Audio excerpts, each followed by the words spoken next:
20 Facts of Life, a short story by Somerset Maugham. It was Henry Garnet's habit on leaving the city of an afternoon to drop in at his club and play bridge before going home to dinner. He was a pleasant man to play with, he knew the game well, and you could be sure that he would make the best of his cards. He was a good loser, and when he won was more inclined to ascribe his success to his luck than to his skill. He was indulgent, and if his partner made a mistake, could be trusted to find an excuse for him. It was surprising then, on this occasion, to hear him telling his partner with unnecessary sharpness that he had never seen a hand worse played. And it was more surprising still to see him not only make a grave error himself, an error of which you would never have thought him capable, but when his partner, not unwilling to get a little of his own back, pointed it out, insist against all reason, and with considerable heat, that he was perfectly right. But they were all old friends, the men he was playing with, and none of them took his ill humour very seriously. Henry Garnet was a broker, a partner in a firm of repute, and it occurred to one of them that something had gone wrong with some stock he was interested in. "How's the market today?" he asked. "Booming. Even the suckers are making money." It was evident that stocks and shares had nothing to do with Henry Garnet's vexation. But something was the matter. That was evident too. He was a hearty fellow who enjoyed excellent health. He had plenty of money. He was fond of his wife and devoted to his children. As a rule, he had high spirits, and he laughed easily at the nonsense they were apt to talk while they played. But today he sat glum and silent.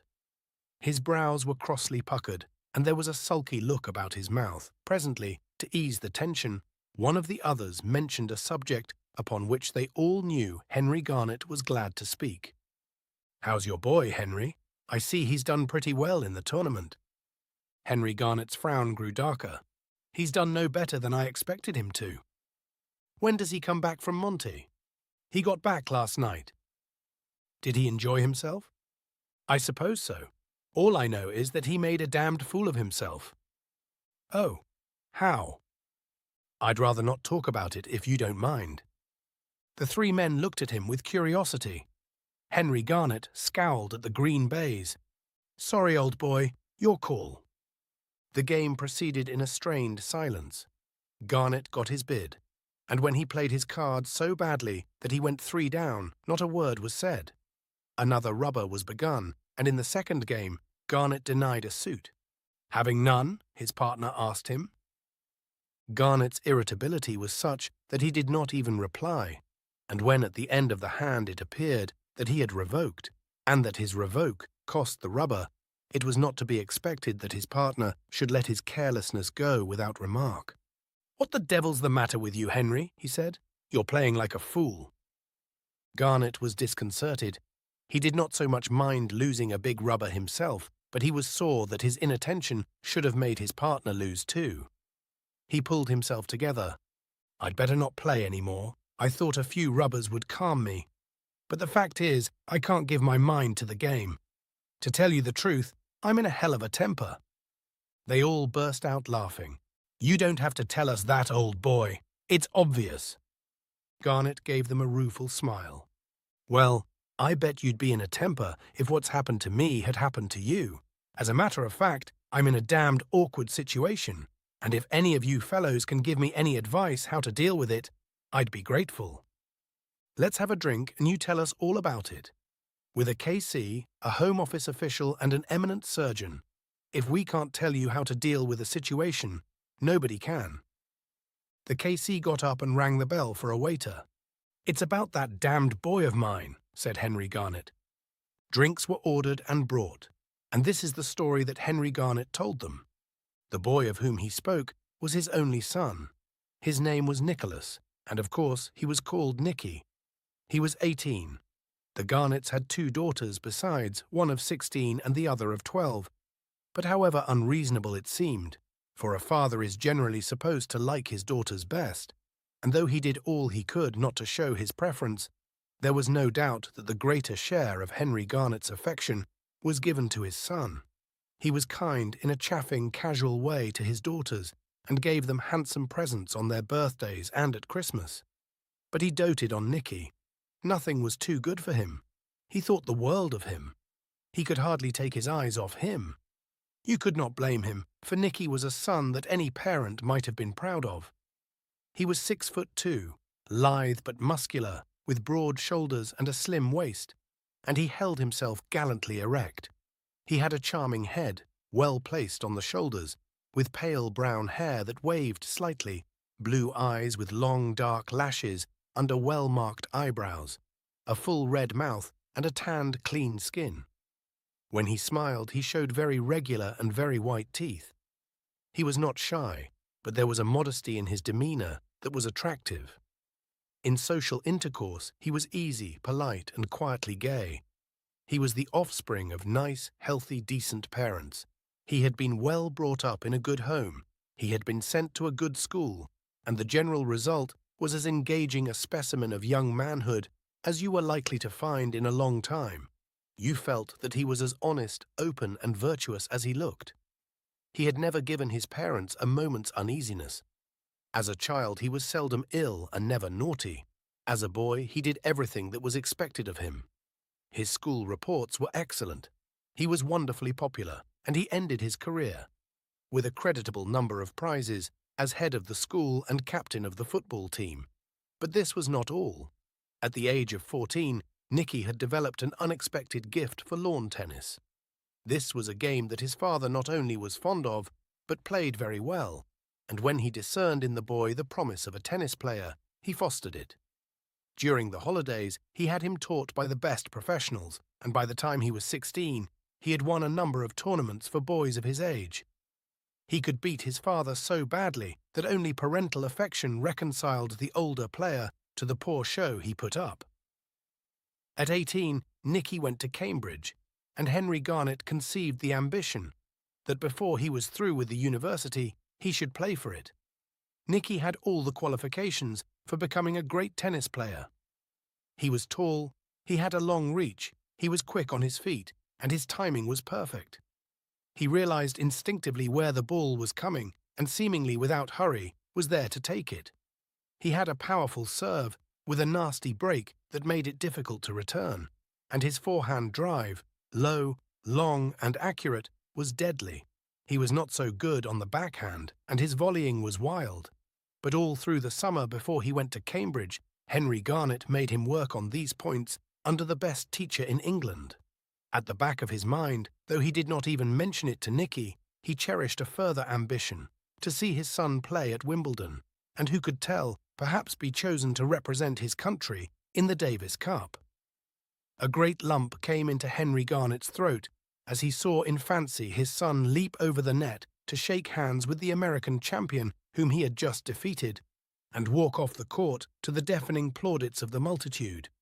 As an assiduous frequenter of Wimbledon, Henry Garnet had a good many friends in the tennis world, and one evening he found himself at a city dinner, sitting next to one of them, a Colonel Brabazon, and in due course began talking to him of Nicky, and what chance there might be of his being chosen to play for his university during the following season. "Why don't you let him go down to Monte Carlo and play in the spring tournament there?" said the Colonel suddenly. "Oh, I don't think he's good enough for that. He's not 19 yet. He only went up to Cambridge last October. He wouldn't stand a chance against all those cracks. Of course, Austin and Von Cram and so on would knock spots off him, but he might snatch a game or two. And if he got up against some of the smaller fry, there's no reason why he shouldn't win 2 or 3 matches. He's never been up against any of the first-rate players, and it would be wonderful practice for him. He'd learn a lot more than he'll ever learn in the seaside tournaments you enter him for." "I wouldn't dream of it. I'm not going to let him leave Cambridge in the middle of a term.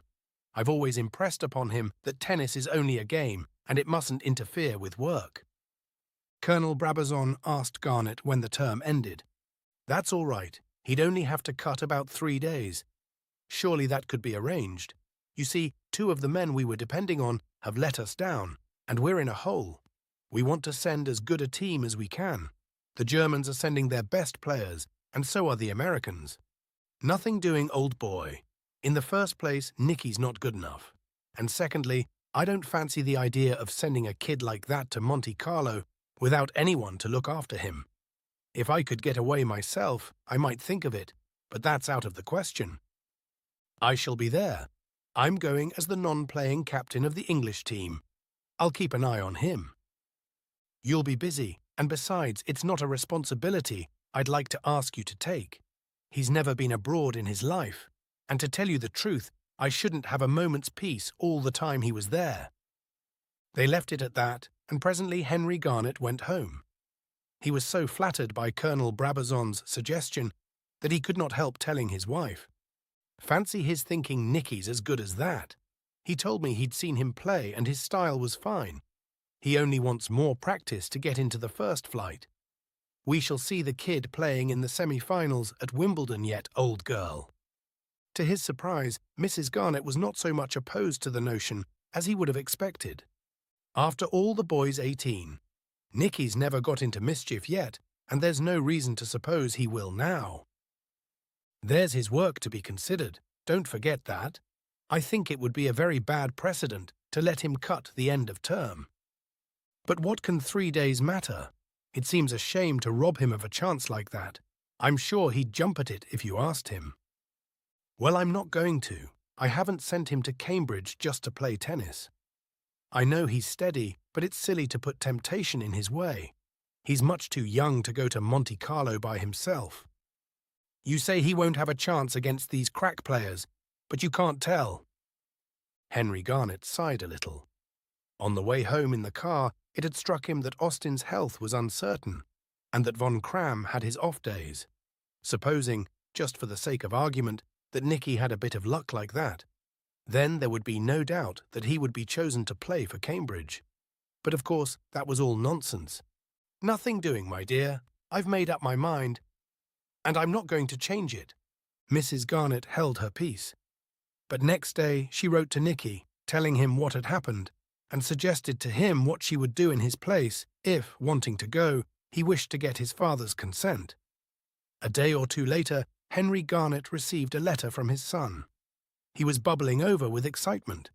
He had seen his tutor, who was a tennis player himself, and the provost of his college, who happened to know Colonel Brabazon, and no objection would be made to his leaving before the end of term. They both thought it an opportunity that shouldn't be missed. He didn't see what harm he could come to, and if only, just this once, his father would stretch a point. Well, next term, he promised faithfully, he'd work like blazes. It was a very pretty letter. Mrs. Garnet watched her husband read it at the breakfast table. She was undisturbed by the frown on his face. He threw it over to her. I don't know why you thought it necessary to tell Nicky something I told you in confidence. It's too bad of you. Now you've thoroughly unsettled him. I'm sorry. I thought it would please him to know that Colonel Brabazon had such a high opinion of him. I don't see why one should only tell people the disagreeable things that are said about them. Of course, I made it quite clear that there could be no question of his going. You've put me in an odious position. If there's anything I hate, it's for the boy to look upon me as a spoil-sport and a tyrant. Oh, he'll never do that. He may think you rather silly and unreasonable, but I'm sure he'll understand that it's only for his own good that you're being so unkind. Christ, said Henry Garnet. His wife had a great inclination to laugh. She knew the battle was won.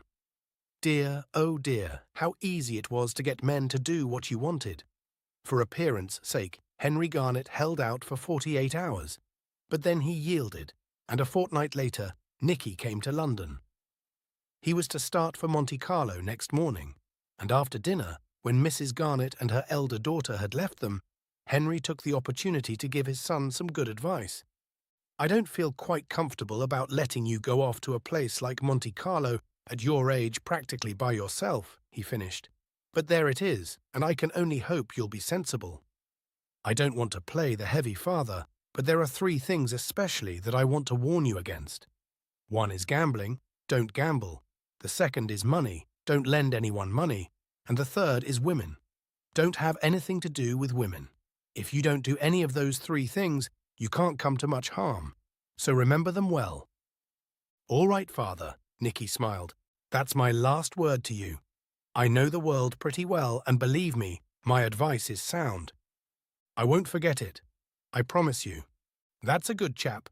Now let's go up and join the ladies. Nicky beat neither Austin nor Von Cram in the Monte Carlo tournament, but he did not disgrace himself. He snatched an unexpected victory over a Spanish player and gave one of the Austrians a closer match than anyone had thought possible. In the mixed doubles, he got into the semi-finals. His charm conquered everyone, and he vastly enjoyed himself. It was generally allowed that he showed promise, and Colonel Brabazon told him that, when he was a little older and had had more practice with first-class players, he would be a credit to his father. The tournament came to an end, and the day following he was to fly back to London. Anxious to play his best, he had lived very carefully, smoking little and drinking nothing, and going to bed early. But on his last evening, he thought he would like to see something of the life in Monte Carlo of which he had heard so much. An official dinner was given to the tennis players, and after dinner with the rest of them, he went into the sporting club. It was the first time he had been there. Monte Carlo was very full and the rooms were crowded. Nicky had never before seen roulette played, except in the pictures. In a maze, he stopped at the first table he came to. Chips of different sizes were scattered over the green cloth in what looked like a hopeless muddle. The croupier gave the wheel a sharp turn, and with a flick threw in the little white ball. After what seemed an endless time, the ball stopped, and another croupier, with a broad, indifferent gesture, raked in the chips of those who had lost. Presently, Nicky wandered over to where they were playing trente et quarante, but he couldn't understand what it was all about, and he thought it dull. He saw a crowd in another room and sauntered in. A big game of baccarat was in progress, and he was immediately conscious of the tension. The players were protected from the thronging bystanders by a brass rail. They sat round the table, 9 on each side, with the dealer in the middle and the croupier facing him. Big money was changing hands. The dealer was a member of the Greek syndicate. Nicky looked at his impassive face. His eyes were watchful, but his expression never changed, whether he won or lost. It was a terrifying, strangely impressive sight. It gave Nicky, who had been thriftily brought up, a peculiar thrill to see someone risk £1,000 on the turn of a card, and when he lost, make a little joke and laugh. It was all terribly exciting. An acquaintance came up to him. "Been doing any good?" he asked. "I haven't been playing." "Wise of you. Rotten game. Come and have a drink." "All right." While they were having it, Nicky told his friends that this was the first time he had ever been in the rooms. "Oh, but you must have one little flutter before you go. It's idiotic to leave Monte without having tried your luck. After all, it won't hurt you to lose 100 francs or so." "I don't suppose it will, but my father wasn't any too keen on my coming at all, and one of the 3 things he particularly advised me not to do was to gamble." But when Nicky left his companion, he strolled back to one of the tables where they were playing roulette. He stood for a while, looking at the losers' money being raked in by the croupier, and the money that was won paid out to the winners. It was impossible to deny that it was thrilling. His friend was right. It did seem silly to leave Monte without putting something on the table just once. It would be an experience, and at his age you had to have all the experience you could get. He reflected that he hadn't promised his father not to gamble. He'd promised him not to forget his advice. It wasn't quite the same, was it? He took a 100-franc note out of his pocket and rather shyly put it on number 18. He chose it because that was his age. With a wildly beating heart, he watched the wheel turn. The little white ball whizzed about like a small demon of mischief. The wheel went round more slowly. The little white ball hesitated. It seemed about to stop. It went on again. Nicky could hardly believe his eyes when it fell into number 18.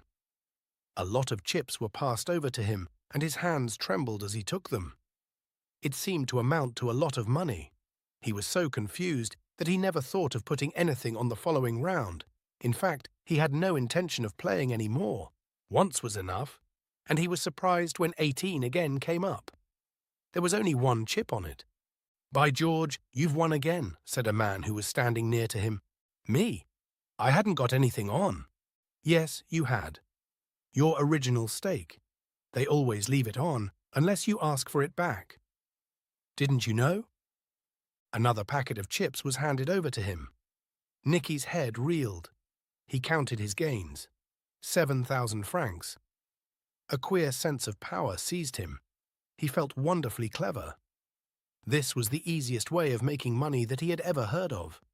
His frank, charming face was wreathed in smiles. His bright eyes met those of a woman standing by his side. She smiled. "You're in luck," she said. She spoke English, but with a foreign accent. "I can hardly believe it. It's the first time I've ever played." "That explains it. Lend me 1,000 francs, will you? I've lost everything I've got. I'll give it you back in half an hour." "All right." She took a large red chip from his pile and, with a word of thanks, disappeared. The man who had spoken to him before grunted. "You'll never see that again." Nicky was dashed. His father had particularly advised him not to lend anyone money. What a silly thing to do, and to somebody he'd never seen in his life. But the fact was, he felt at that moment such a love for the human race that it had never occurred to him to refuse. And that big red chip, it was almost impossible to realize that it had any value. Oh well, it didn't matter. He still had 6,000 francs. He'd just try his luck once or twice more, and if he didn't win, he'd go home.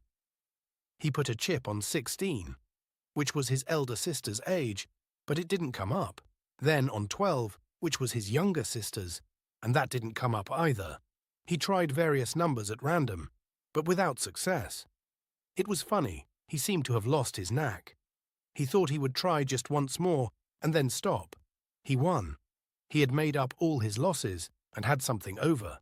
At the end of an hour, after various ups and downs, having experienced such thrills as he had never known in his life, he found himself with so many chips that they would hardly go in his pockets. He decided to go. He went to the changer's office, and he gasped when 20,000 franc notes were spread out before him. He had never had so much money in his life. He put it in his pocket and was turning away, when the woman to whom he had lent the 1,000 francs came up to him. "I've been looking for you everywhere," she said. "I was afraid you'd gone. I was in a fever. I didn't know what you'd think of me. Here's your 1,000 francs, and thank you so much for the loan." Nicky, blushing scarlet, stared at her with amazement. How he had misjudged her. His father had said, "Don't gamble." Well, he had, and he'd made 20,000 francs. And his father had said, "Don't lend anyone money." Well, he had. He'd lent quite a lot to a total stranger, and she'd returned it. The fact was that he wasn't nearly such a fool as his father thought. He'd had an instinct that he could lend her the money with safety, and you see, his instinct was right. But he was so obviously taken aback that the little lady was forced to laugh. "What is the matter with you?" she asked. "To tell you the truth, I never expected to see the money back." "What did you take me for? Did you think I was a cocotte?" Nicky reddened to the roots of his wavy hair. "No, of course not." "Do I look like one?" "Not a bit." She was dressed very quietly, in black, with a string of gold beads round her neck. Her simple frock showed off a neat, slight figure. She had a pretty little face and a trim head. She was made up, but not excessively, and Nicky supposed that she was not more than 3 or 4 years older than himself. She gave him a friendly smile. "My husband is in the administration in Morocco, and I've come to Monte Carlo for a few weeks, because he thought I wanted a change." "I was just going," said Nicky, because he couldn't think of anything else to say. "Already?" "Well, I've got to get up early tomorrow. I'm going back to London by air." "Of course. The tournament ended today, didn't it? I saw you play, 2 or 3 times." "Did you? I don't know why you should have noticed me. You've got a beautiful style, and you looked very sweet in your shorts." Nicky was not an immodest youth, but it did cross his mind that perhaps she had borrowed that 1,000 francs in order to scrape acquaintance with him. "Do you ever go to the Knickerbocker?" she asked. "No, I never have." "Oh, but you mustn't leave Monte Carlo without having been there. Why don't you come and dance a little? To tell you the truth, I'm starving with hunger, and I should adore some bacon and eggs." Nicky remembered his father's advice not to have anything to do with women, but this was different. You had only to look at the pretty little thing to know at once that she was perfectly respectable. Her husband was in what corresponded, he supposed, to the civil service. His father and mother had friends who were civil servants, and they and their wives sometimes came to dinner.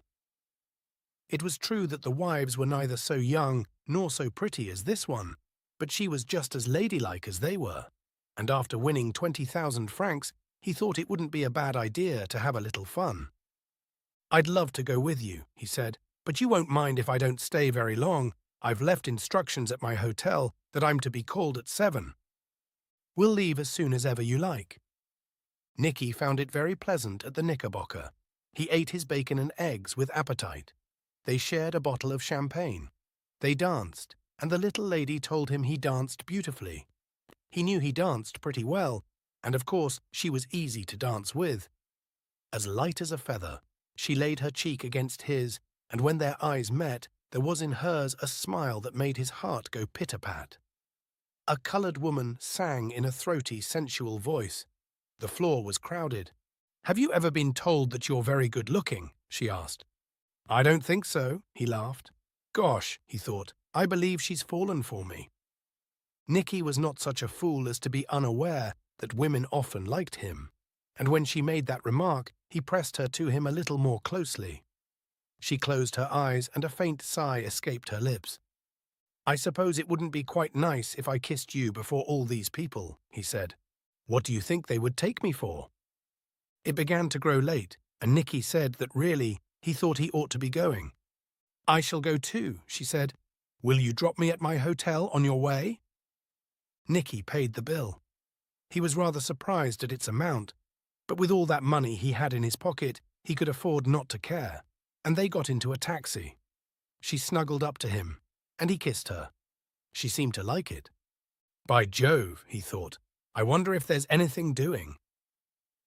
It was true that she was a married woman, but her husband was in Morocco, and it certainly did look as if she'd fallen for him. Good and proper. It was true also that his father had warned him to have nothing to do with women. But, he reflected again, he hadn't actually promised he wouldn't. He'd only promised not to forget his advice. Well, he hadn't. He was bearing it in mind that very minute. But circumstances alter cases. She was a sweet little thing. It seemed silly to miss the chance of an adventure when it was handed to you like that on a tray. When they reached the hotel, he paid off the taxi. "I'll walk home," he said. "The air will do me good after the stuffy atmosphere of that place." "Come up a moment," she said. "I'd like to show you the photo of my little boy." "Oh, have you got a little boy?" he exclaimed, a trifle dashed. "Yes, a sweet little boy." He walked upstairs after her. He didn't in the least want to see the photograph of her little boy, but he thought it only civil to pretend he did. He was afraid he'd made a fool of himself. It occurred to him that she was taking him up to look at the photograph in order to show him in a nice way that he'd made a mistake. He'd told her he was 18. "I suppose she thinks I'm just a kid." He began to wish he hadn't spent all that money on champagne at the nightclub. But she didn't show him the photograph of her little boy after all.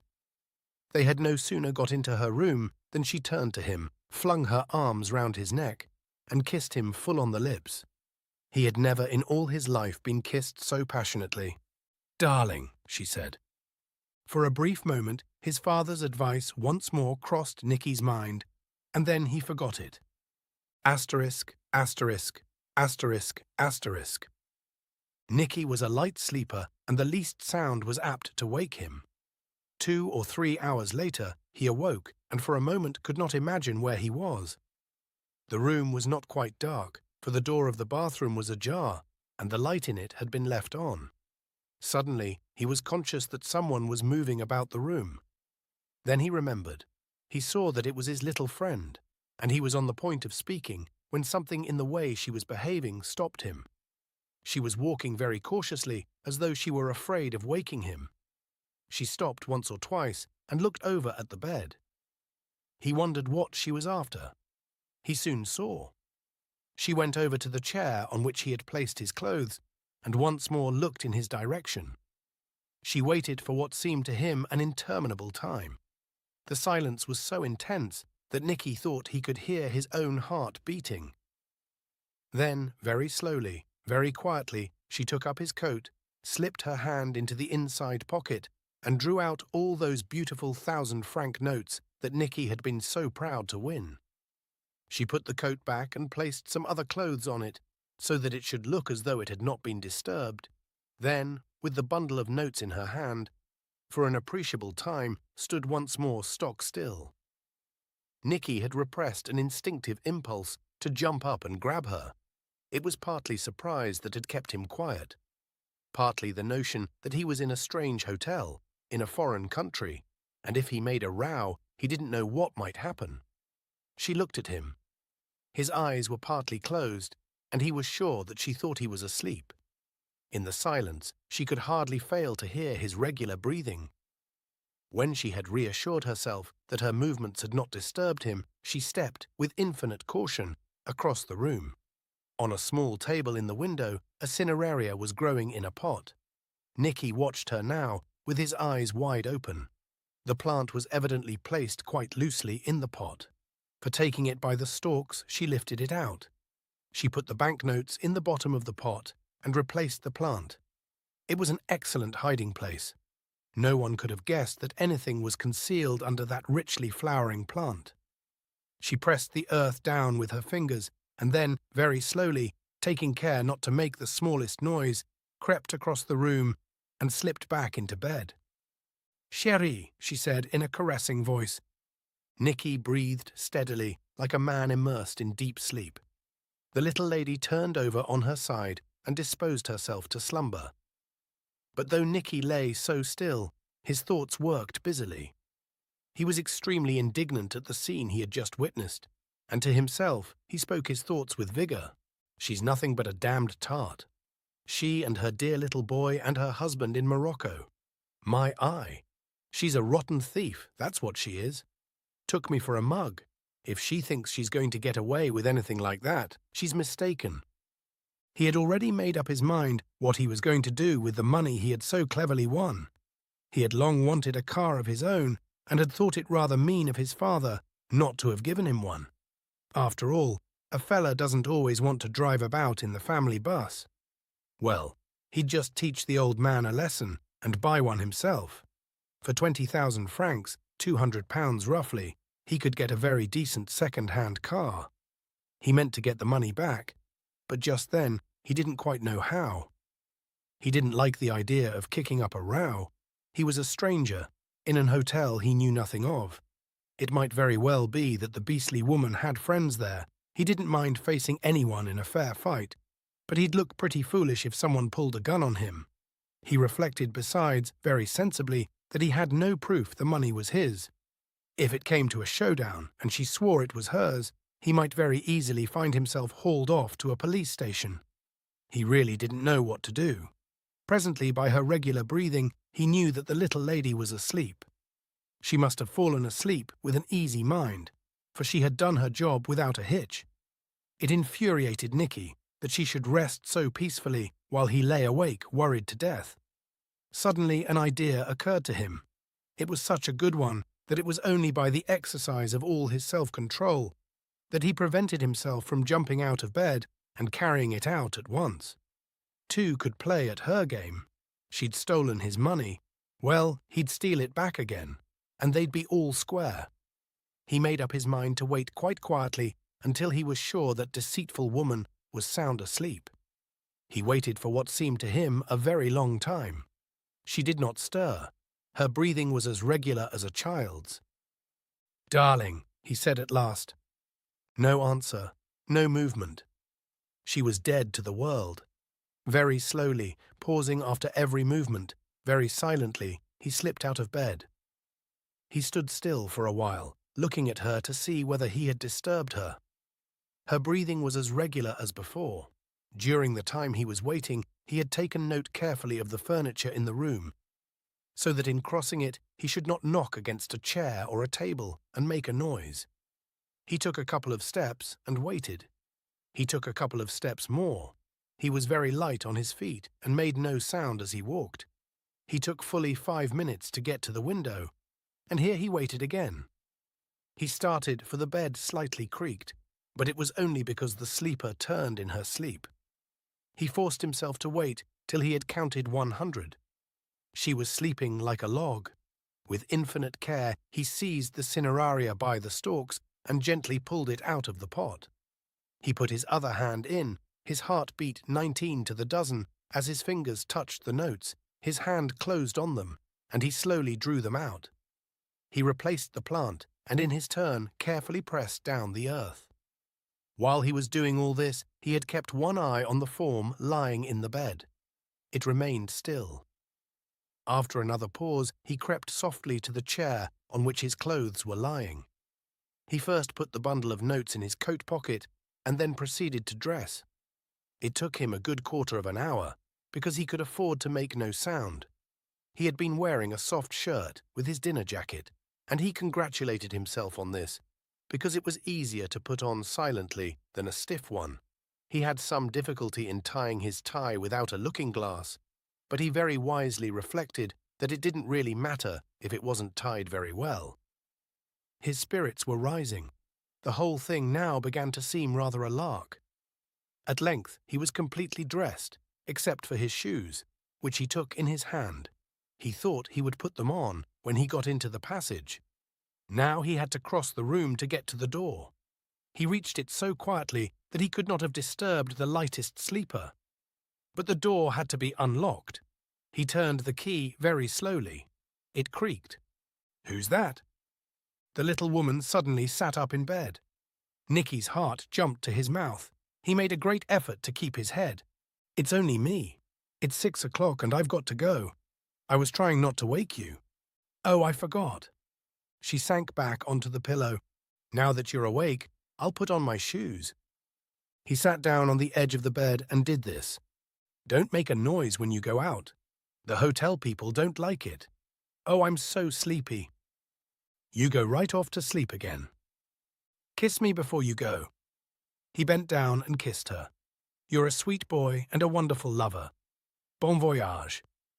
Nicky did not feel quite safe till he got out of the hotel. The dawn had broken, the sky was unclouded, and in the harbour the yachts and the fishing boats lay motionless on the still water. On the quay, fishermen were getting ready to start on their day's work. The streets were deserted. Nicky took a long breath of the sweet morning air. He felt alert and well. He also felt as pleased as Punch. With a swinging stride, his shoulders well thrown back, he walked up the hill and along the gardens in front of the casino. The flowers in that clear light had a dewy brilliance that was delicious.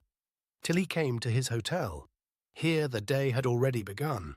In the hall, porters with mufflers round their necks and berets on their heads were busy sweeping. Nicky went up to his room and had a hot bath. He lay in it and thought with satisfaction that he was not such a mug as some people might think. After his bath, he did his exercises, dressed, packed, and went down to breakfast. He had a grand appetite. No continental breakfast for him. He had grapefruit, porridge, bacon and eggs, rolls fresh from the oven, so crisp and delicious they melted in your mouth, marmalade and 3 cups of coffee. Though feeling perfectly well before, he felt better after that. He lit the pipe he had recently learnt to smoke, paid his bill, and stepped into the car that was waiting to take him to the aerodrome on the other side of Cannes. The road as far as Nice ran over the hills, and below him was the blue sea and the coastline. He couldn't help thinking it damned pretty. They passed through Nice, so gay and friendly in the early morning, and presently they came to a long stretch of straight road that ran by the sea. Nicky had paid his bill, not with the money he had won the night before, but with the money his father had given him. He had changed 1,000 francs to pay for supper at the Knickerbocker, but that deceitful little woman had returned him the 1,000 francs he had lent her, so that he still had 20,000-franc notes in his pocket. He thought he would like to have a look at them. He had so nearly lost them that they had a double value for him.